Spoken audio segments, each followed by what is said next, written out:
नमस्कार। अरुणा विलेचा की पाठशाला में आप सबका स्वागत है।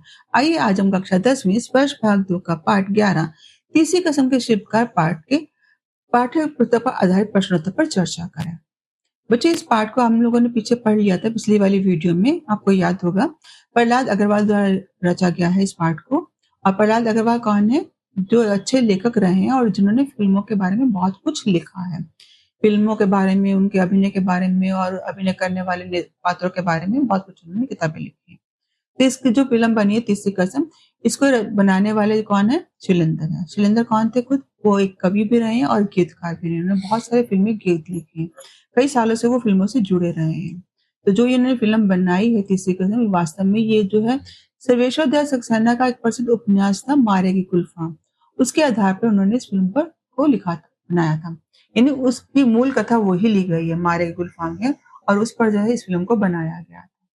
तो कहा जाता है कि इस फिल्म को जो बनाने वाले में जो मुख्य पात्र रहे थे, राज कपूर और वहीदा रहमान। उन्होंने बहुत अच्छा अभिनय किया था और ऐसे में बरसों तक ये फिल्म याद की जाने लगी। पिछले हमने वीडियो में पढ़ा था, इसके पाठ के सारा सार हमने पढ़ा था। आशा आपको समझ में आ गया होगा। ये फिल्म जो थी, इसके बारे में खास बात ये भी कहा जाता है, ऐसा लगता है जैसे सेलुलॉइड पर किसी कविता को चित्रित कर दिया गया हो। सेलुलॉइड के बारे में हमें जानते हो ना? पढ़ा था आपने?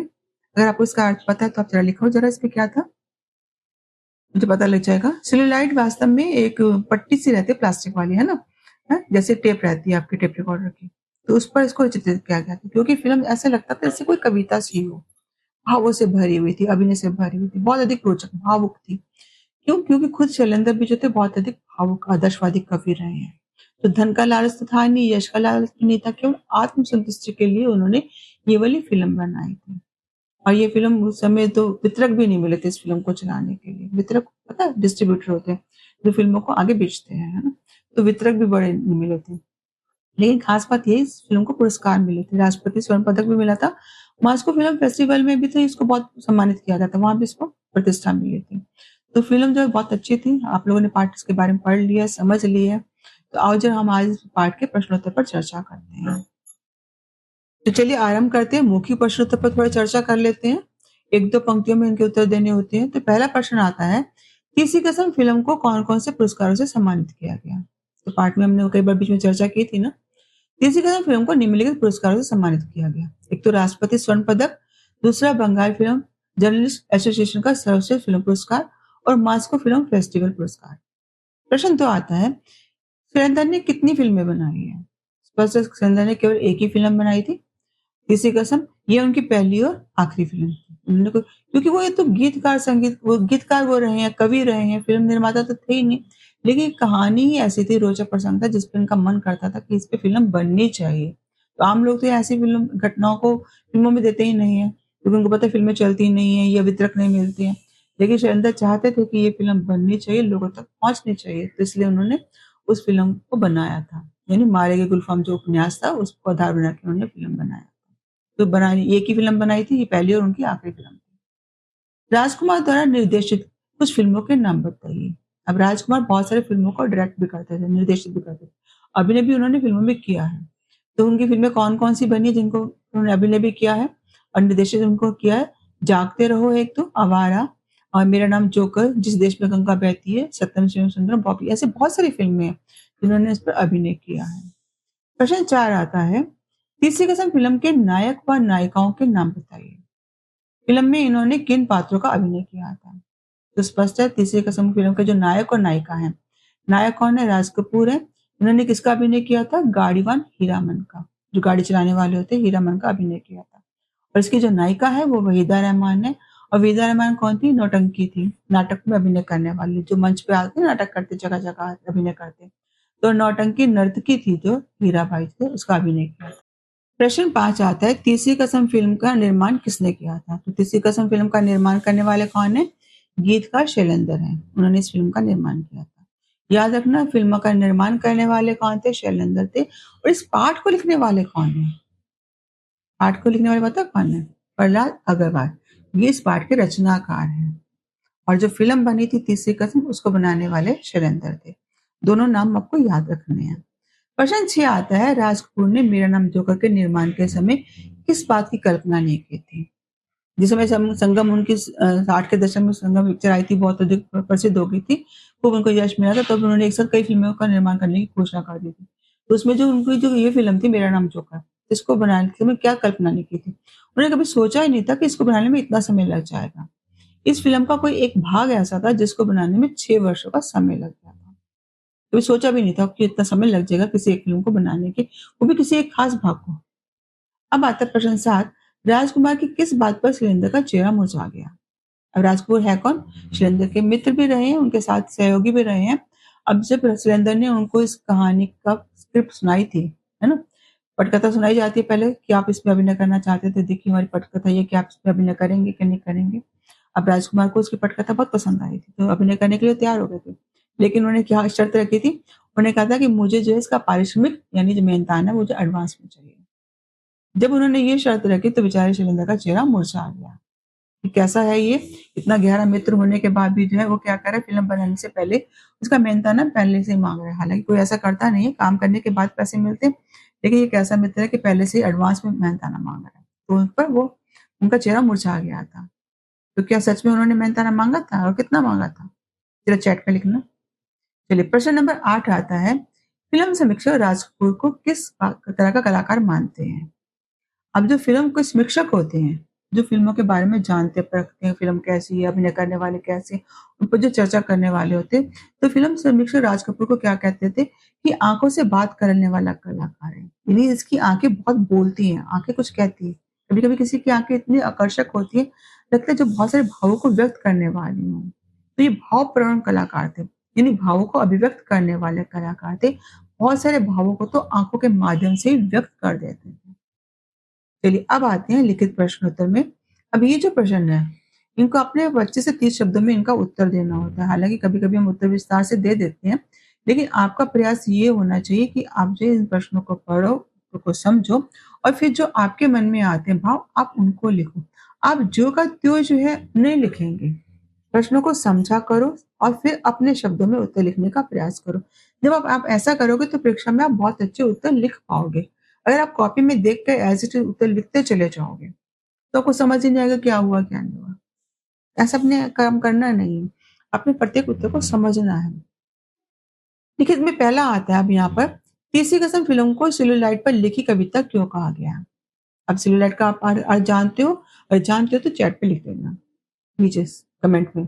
तो सेलुलॉइड का मतलब क्या हुआ? एक पारदर्शी पतली प्लास्टिक की पट्टी, इस पर चित्र अंकित किए जाते हैं, चित्र रिकॉर्ड किए जाते हैं, यानी फ़िल्म बनाई जाती है।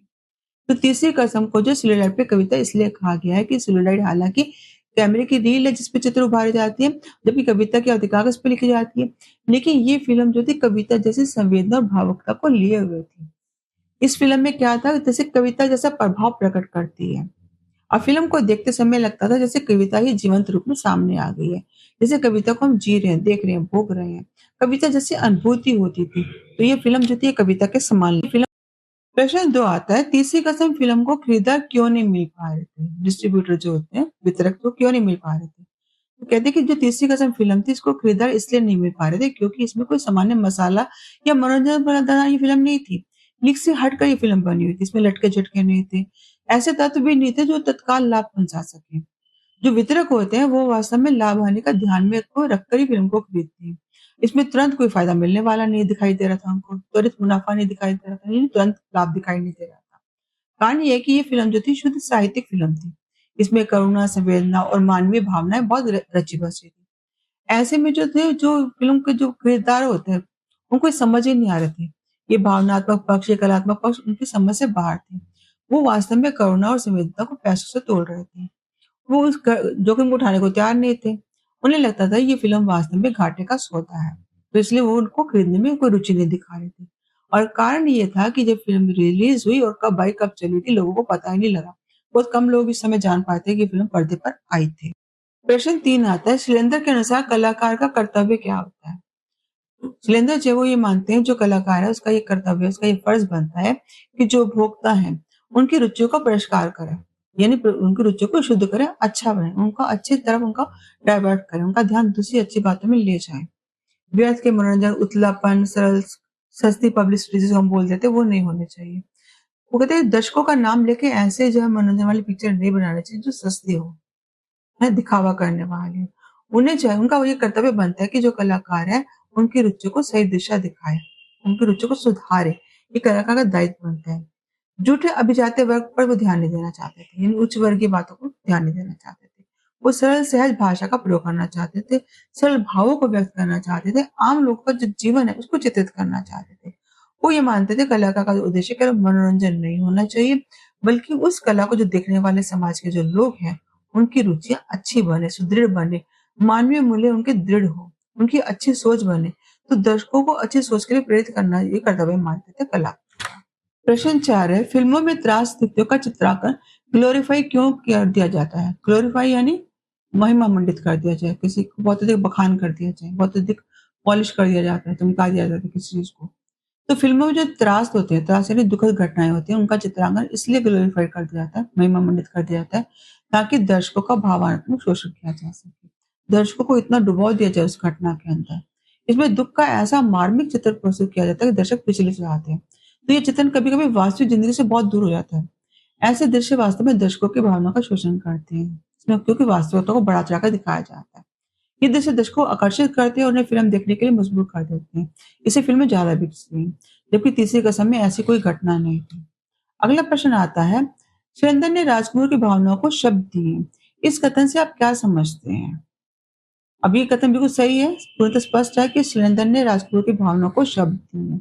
राजकपूर जो कुछ कहना चाहते थे, उसे शैलेंद्र ने शब्दों के माध्यम से प्रकट किया और राजकपूर ने उन सारी भावनाओं को क्या किया, आँखों में व्यक्त करने में माहिर थे। यानी उनकी आँखें बोलती थी, ये कहा जाता है कि अपनी आँखों से बहुत अधिक भावों को व्यक्त कर देते थे, बहुत सारी बातें जो मुँह से ना कह के आँखों से व्यक्त कर देते थे। तो आँखों से व्यक्त करने में ये कुशल थे। उनके भावों को, संवादों को गीतों का ढालने का काम किसने किया था? शैलेंद्र ने। क्योंकि शैलेंद्र की भाषा कैसी, राजपूत की भाषा कैसी थी? आँखों से बोलने वाली थी, बिना कुछ कहे कह जाती थी। तो ऐसे में उन्होंने क्या किया? फ़िल्मों के माध्यम से बता दिया और ये काम किसने किया था? शैलेंद्र ने अपने गीतों के माध्यम से इन भावों को व्यक्त किया था। इन्हें शैलेंद्र ने राजकुमार के भावनाओं को शब्द दिए थे, व्यक्त किया था। प्रश्न 6 आता है, लेखक ने राजकुमार को एशिया का सबसे बड़ा शोमैन क्यों कहा है? अब शोमैन से आप क्या समझते हैं? शोमैन कौन होते हैं? जो स्टेज पर अभिनय करते हैं, अ, नाटक करते हैं, मंच पे अभिनय करते हैं, फ़िल्मों के द्वारा में अपने को प्रकट करते हैं, तो शोमैन को कहलाते हैं। अब ये शोमैन क्यों कहलाए गए? एशिया के सबसे बड़े क्यों कहलाए गए थे? क्योंकि जो ये फ़िल्म बनी थी, तीसरा कसम, इसके बारे में चर्चा होती है कि ये जो थी एशिया का सबसे बड़ी जो फ़िल्म थी। भारत क्या है? एशिया का सबसे बड़ा फ़िल्म निर्माण केंद्र कहलाता है। इसमें राजकुमार की भूमिका बहुत महत्वपूर्ण रही थी। वो ना केवल सफल अभिनेता थे, बल्कि निर्माता भी रहे थे और उन्होंने हिंदी सिनेमा को बहुत ऊँचाइयाँ दी थी। तो उनकी फ़िल्में पूरी एशिया में देखी और सराही जाती थी। ऐसे में जो शोमैन है, जो अपनी कला को मंच पे अभिनीत करता है, प्रभावित करता है लोगों को, तो ऐसे में राजकुमार ने क्या किया? सिनेमा के पर्दे पर अपनी अभिनय कला को बहुत प्रभावशाली ढंग से प्रस्तुत किया था, क्योंकि वो इसमें माहिर थे। तो अपने जीवन काल की जो ये किंवदंती बन चुके थे। किंवदंती का मतलब लोग उनकी चर्चा करते थे, कभी एक पीढ़ी से दूसरी पीढ़ी उनकी बातें चलती चली आएगी। तो केवल उनके नाम से दर्शक खींचे चले आते थे। उनकी कोई फ़िल्म आ जाती थी, तो उनकी फ़िल्म में क्या है, कुछ नहीं है, बस पता लग जाता कि राजकुमार की फ़िल्म है, तो लाखों लोग टूट पड़ते थे सिनेमाघरों में उस फ़िल्म को देखने के लिए। तो ऐसे में जो थे लेखक जो कहते हैं कि जो राज कपूर थे वास्तव में उस समय एशिया के सबसे बड़े शोमैन बन गए थे। प्रश्न 7 आता है, फिल्म श्री 420 के गीत जो था सात रातों दसों दिशाओं की कहेंगी अपनी कहानियाँ पर संगीतकार जयकिशन ने आपत्ति क्यों की थी? उनको क्यों आपत्ति हुई थी कि ये वाला गाना नहीं चलना चाहिए, इसमें शब्दों का फेरबदल करना चाहिए, इसमें जो है रातों दसों दिशाओं की में 10 दिशाएँ नहीं होनी चाहिए, इस पे चर्चा हो रही है। तो कहते हैं कि जो फ़िल्म का जो गाना था तीसरी कसम का गीत, दसों दिशाओं से कहेंगी अपनी कहानियाँ, तो कहते हैं कि जयकिशन को आपत्ति थी। संगीतकार हैं जयकिशन, उनको संगीत बनाना था इस गाने पे। तो कह रहे हैं कि ये जो है सामान्य जो भारतीय लोग हैं वो इसको पसंद नहीं कर पाएँगे। जो भारतीय दर्शक है वो किस बात से परिचित है? केवल 4 दिशाओं से, उत्तर, दक्षिण, पूरब, पश्चिम। अब ये जो साहित्य में चर्चा होती है 10 दिशाओं की, है ना? उत्तर दक्षिण के जो बीच वाली दिशा है, उत्तर और दक्षिण वाला जो पोल कहलाता है। ऐसे ऊपर और नीचे आकाश और धरती, ये सारे के सारे मिला के 10 दिशाएँ बन जाती हैं। ईस्ट, वेस्ट, नॉर्थ, साउथ को के जो बीच के जो कोने होते हैं वो भी दिशाओं में शामिल होते हैं। अब ये साहित्यिक भाषा में तो परिचित है लोग, लेकिन जो दर्शक आम जनता है, वो तो इस बात को नहीं जानती है ना। जब वो उसको बात को जानती ही नहीं है, तो ये गाना चलेगा नहीं, लोग पसंद नहीं कर पाएँगे। लेकिन शैलेंद्र इस बात से सहमत ही थे। उनका मानना क्या था कि जो कलाकार हैं, उनका ये कर्तव्य बनता है, उनका ये दायित्व बनता है कि वो दर्शकों की जो रुचियों को, उनके ज्ञान को परिष्कार करें, शुद्ध करें। अच्छा बात, उनके ज्ञान को सीमित ना करें, उनके ज्ञान को विस्तार दें। तो सीमाओं के अनुसार कला को सीमित करना वो उचित नहीं मानते थे। वे दर्शकों की समझ को व्यापक बनाना चाहते थे, विस्तृत करना चाहते थे। पर नतीजा क्या निकला था, जो उनका ये गाना था दसों दिशाओं वाला, बहुत अधिक लोकप्रिय हुआ था। तो ऐसे में सुनंदा का जो दृष्टिकोण था, वो सही था।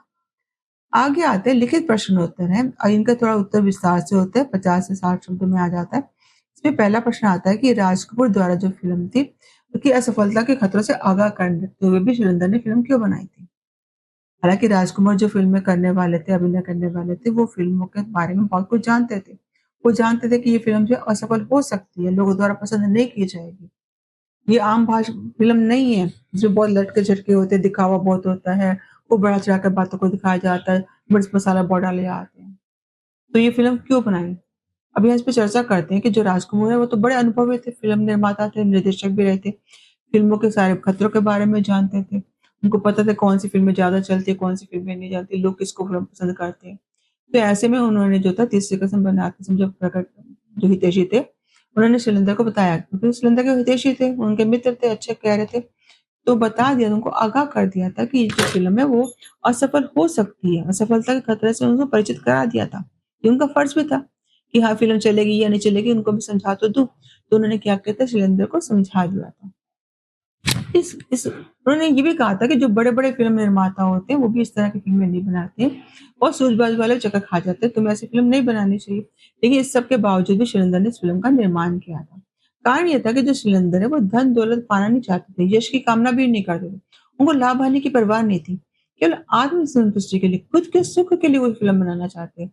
उन्हें इसकी पटकथा बहुत पसंद आई थी। वो चाहते थे कि ये फ़िल्म बननी चाहिए, लोगों तक पहुँचनी चाहिए। सुरेंद्र एक आदर्शवादी भावुक कवि थे। तो ऐसे में उन्होंने क्या किया, तीसरी कसम की पटकथा को लिखा और ये ऐसा लगता था कि जैसे उनके मन के संवेदना को सेलुलोइड पर उतार दिया। तो ये फ़िल्म जो थी ऐसे लगती थी जैसे उस पे पट्टी, प्लास्टिक की पट्टी पे एक कविता को उतार दिया हुआ, सेलुलोइड को उतार दिया गया। जैसे में उन्होंने ये फ़िल्म बनाई थी। प्रश्न 2 आता है आगे।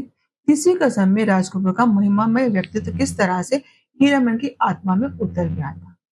अब राज कपूर ने अभिनय किसका किया था? हीरामन का किया था। तीसरी कसम का जो मुख्य पात्र है हीरामन, उसका इन्होंने अभिनय किया था।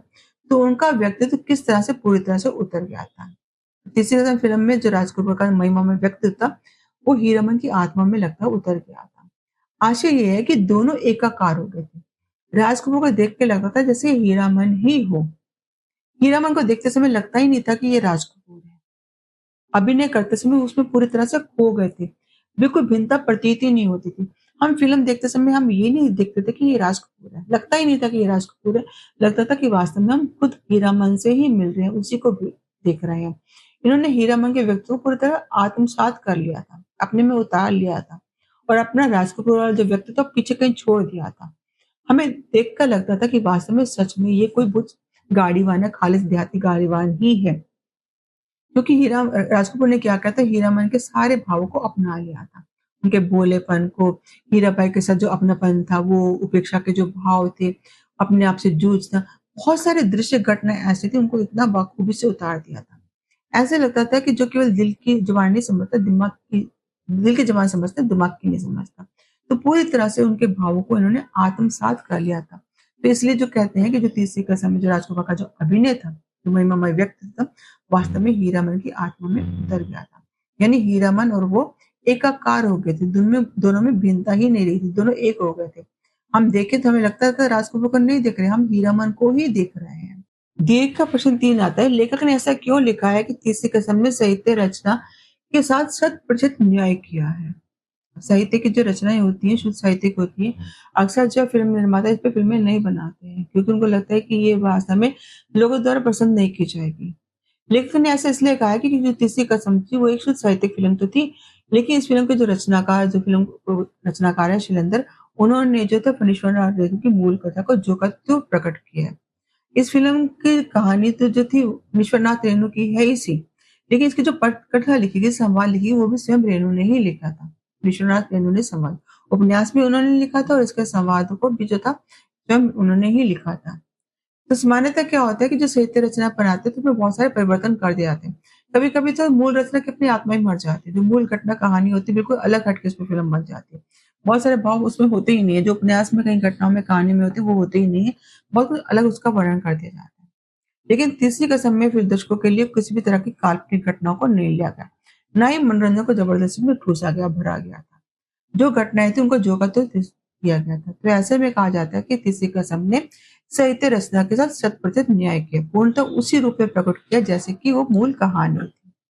प्रश्न 4 आता है शैलेंद्र ने गीतों की क्या विशेषता है? अब शैलेंद्र के जो गीत है, क्या-क्या खासियत रही है उनका हम यहाँ वर्णन करते हैं, उनकी कौन-कौन सी उनके गीतों की विशेषताएँ क्या-क्या है? तो शैलेंद्र के गीतों की बहुत सारी विशेषताएँ हैं। शैलेंद्र जो थे दर्शकों श्रोताओं की रुचियों का परिष्कार करके गीतों का प्रयोग करते थे। यानी गीतों में ऐसे शब्दों को रखते, ऐसे चीज़ों को रखते ताकि जो सुनने वाले हैं, जो दर्शक है, देखने वाले हैं, उनकी जो रुचि का परिष्कृत हो, यानी रुचि शुद्ध बने, अच्छी बने, उनका ज्ञान वर्धन हो, उनका ज्ञान बढ़ना चाहिए। उनके गीतों की खास बात ये थी बिल्कुल शांत नदी का सा प्रवाह होता था और सागर की गहराई रहती थी। यानी ऊपर से वो शांत दिखते थे लेकिन भाव बहुत गहरे होते थे। उनके गीत सरल सहज भावों से भरे होते थे, गहरे अर्थ वाले होते थे। अब जैसे मेरे उनका एक गीत आता है मेरा जूता है जापानी, है ना? ये पतलून हिंदुस्तानी, सर पे लाल टोपी रूसी की भी दिल है हिंदुस्तानी। तो ऐसे गीत तो कहते हैं कि कोई जैसे लोग ही लिख सकते हैं, ऐसे लोग जो भावों को व्यक्त करने वाले होते हैं। इनके गीतों में सहजता है, देश प्रेम में की गहराई दिखाई देती है। इन्होंने कभी झूठा दिखावा नहीं किया, उच्च-कुलता का, बहुत धनाढ्य दिखाने का, है ना? अभिनय ऐसे कहीं नहीं किया। इनके गीत गहरे भावों को लिए होते लेकिन बहुत कठिन नहीं होते थे। ऐसा नहीं कि समझ में भी ना आते हों। इनके गीतों में ओछापन नहीं था, उथलापन नहीं था, जो घटियापन हम जिसको बोलते थे, वैसा इनके गीतों में नहीं था। प्रश्न 5 आता है, फ़िल्म निर्माता के रूप में शैलेंद्र की विशेषताओं पर प्रकाश डालिए।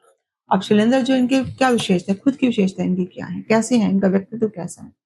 तो फ़िल्म निर्माता के रूप में शिंदे की विशेषता क्या है? पहली बात तो ये कि जो तीसरा कसम फ़िल्म बनाई है, निर्माता के रूप में शिंदे की ये पहली और अंतिम फ़िल्म है और कोई उन्होंने फ़िल्म बनाई नहीं।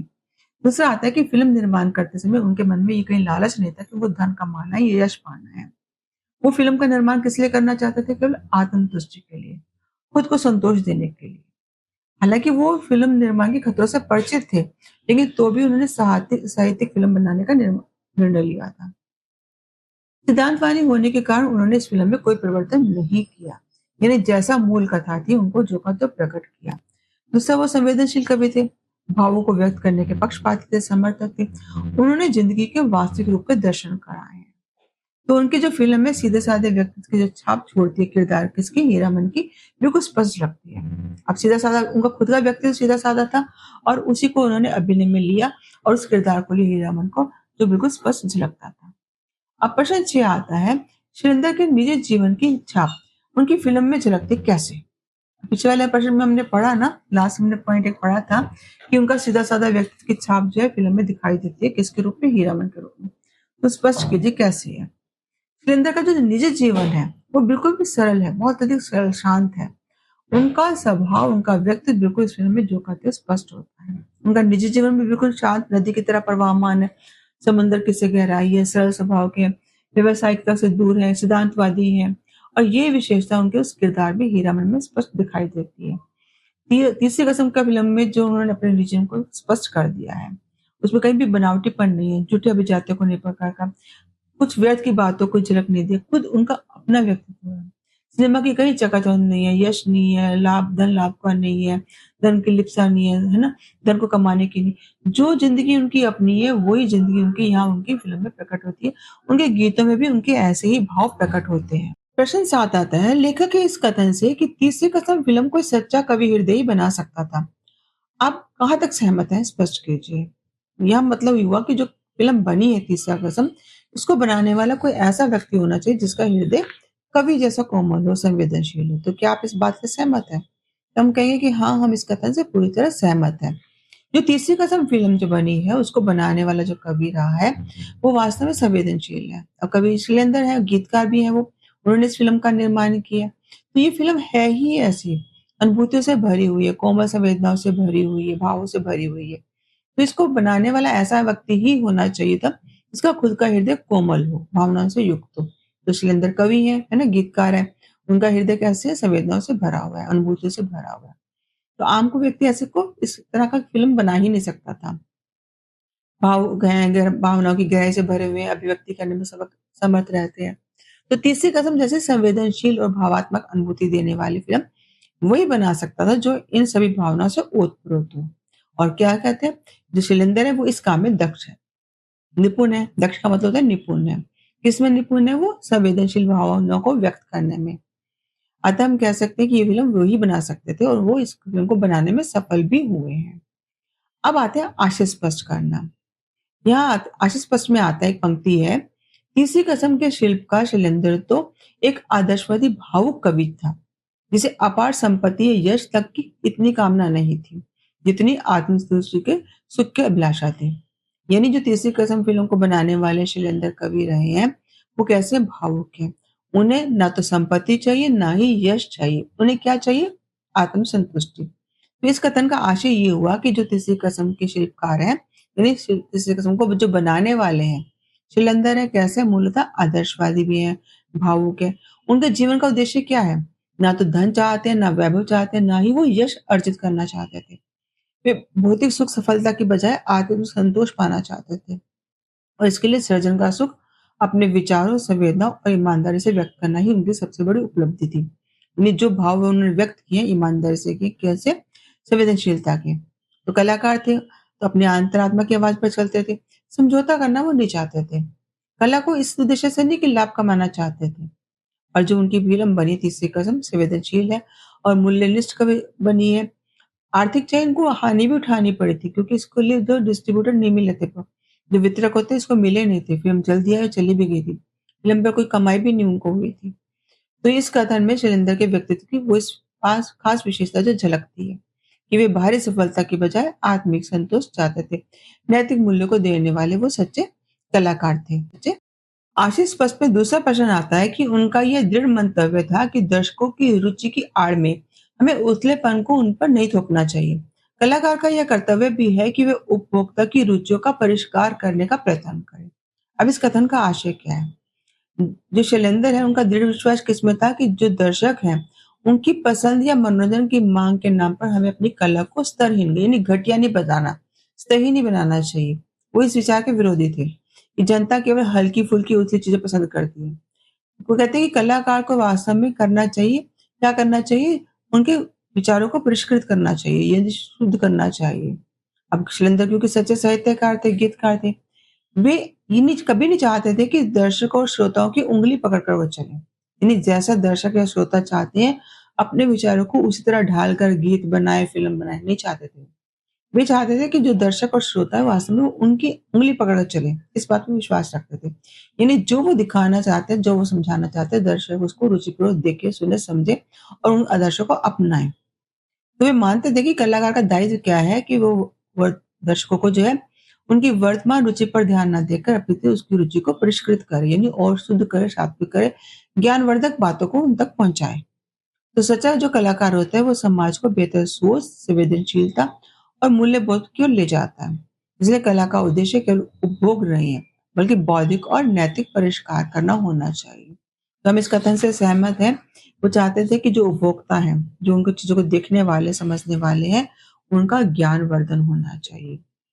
अगला आशय स्पष्ट में अगला आता है प्रश्न 3 में, व्यथा आदमी को पराजित नहीं करती, उसे आगे बढ़ने का संदेश देती है। व्यथा मतलब पीड़ा, दुःख। कभी-कभी क्या होता है कि दुःख, कष्ट आते हैं तो मनुष्य हिम्मत हार जाता है। लेकिन यहाँ वो बताना चाहते हैं लेखक कि जो व्यथा है वो आदमी को पराजित नहीं करती, उसे आगे बढ़ने का संदेश देती है। यानी हार कभी-कभी हमें क्या करती है, हमारा हौसला बढ़ा देती है। तो ये इस कथन का आशय ये हुआ कि जीवन में आने वाली जो व्यथा है, दुःख है, पीड़ा है, वास्तव में मनुष्य को कमजोर नहीं बनाती, पराजित नहीं करती, बल्कि उसे संघर्ष करने और आगे बढ़ने की प्रेरणा देती है। कठिन परिस्थितियाँ क्या करती हैं, मनुष्य को सहनशील बनाती हैं, आत्मबल उनका बढ़ाती हैं, उनको अनुभव को बढ़ाती हैं।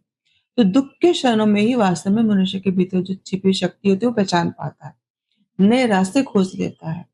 तो इस प्रकार व्यथा जो है जीवन की गति को रोकने की बजाय नई दिशा देती है, उसके विचारों को परिपक्व करती है और अधिक सक्षम बनाती है, दृढ़ बनाती है, उसका हौसला बढ़ा देती है, उसमें आत्मबल बढ़ा देती है और इस प्रकार वो निरंतर प्रगति के पथ पर आगे बढ़ता चला जाता है। आशय स्पष्ट में चौथा प्रश्न आता है, दरअसल इस फिल्म की संवेदना किसी 2 से 4 बनाने वाले की समझ से परे है। 2 से 4 बनाना, इसका मतलब क्या हुआ? यहाँ मुहावरे की तरह प्रयोग किया गया है कि 2 पैसे खर्च किए तो उसको ऐसा करो कि उसके 4 पैसे कमा सको। कोई व्यक्ति ऐसा कोई काम करे कि अगर उसने 2 पैसे कहीं लगाए हैं तो उसमें उसको सफलता कितने पैसे मिले? 4 पैसे की मिली। यानी धन को कमाने की तरीका है, गणना है, एक तरह की सोच है। तो क्या ये फ़िल्म उस तरह की थी? हम बताएँगे कि इस कथन का आशय ये है कि जो तीसरी कसम फ़िल्म थी, मूल संवेदना भरी हुई थी इसमें, है ना? मानवीयता का भाव था, कलात्मकता थी। केवल धन लाभ के हिसाब से फ़िल्म को नहीं बनाया गया था।